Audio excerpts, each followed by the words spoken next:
I realize there are many people out there who are concerned about the direction our U.S. military is taking, but I want to tell you, I saw this and I thought, they had their priorities in order. We're making good progress designing body armor that fits women properly, tailoring combat uniforms for women, creating maternity flight suits, updating requirements for their hairstyles.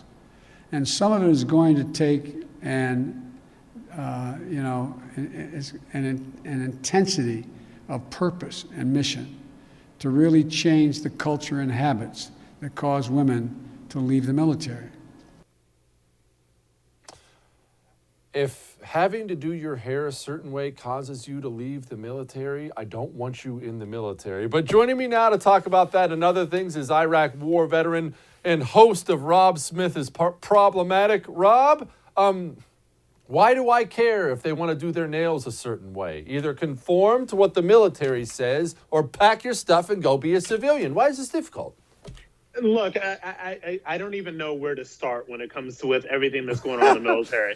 But what I want to say is this. Okay, so there were some black female soldiers that had issues with some of the out of touch standards for hairstyles and stuff like that. Like, okay, fine, like I get that.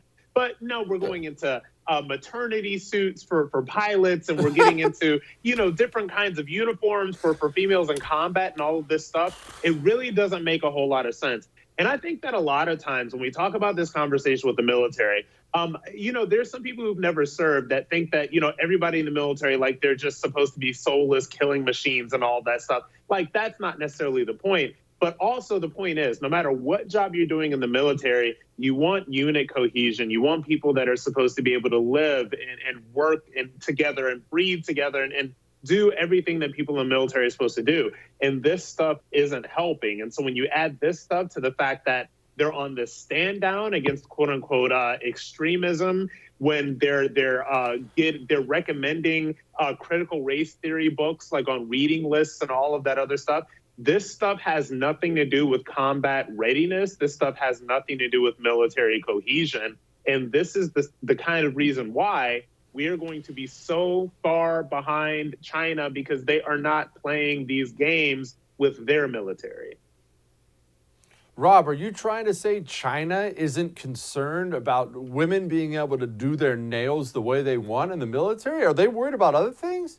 Yeah, I think they are worried about other things. And you know what? And I think also sometimes that we should really talk to people that are actively serving now, because sometimes when we watch Joe Biden struggle to get through that sentence, this is all about their agenda, not necessarily with exactly what is important to currently serving soldiers right now. And I know that we don't have access to them as media people because a lot of them are not allowed to speak to the media. But it would be very interesting to hear their perspective. My guess is that they are completely unconcerned with any of these things. And they're more concerned with the fact that the Biden administration is basically right now using their power to try to root out anybody that is conservative or Republican from the military and saying that they're potential extremists. I think that that's the real issue here. And that's something we should be paying a lot more attention to. Hey, thanks so much for watching The First on YouTube. If you liked what you saw, go ahead and like and subscribe. You heard me. Like it, subscribe. You'll get a lot more of it and a lot more of me.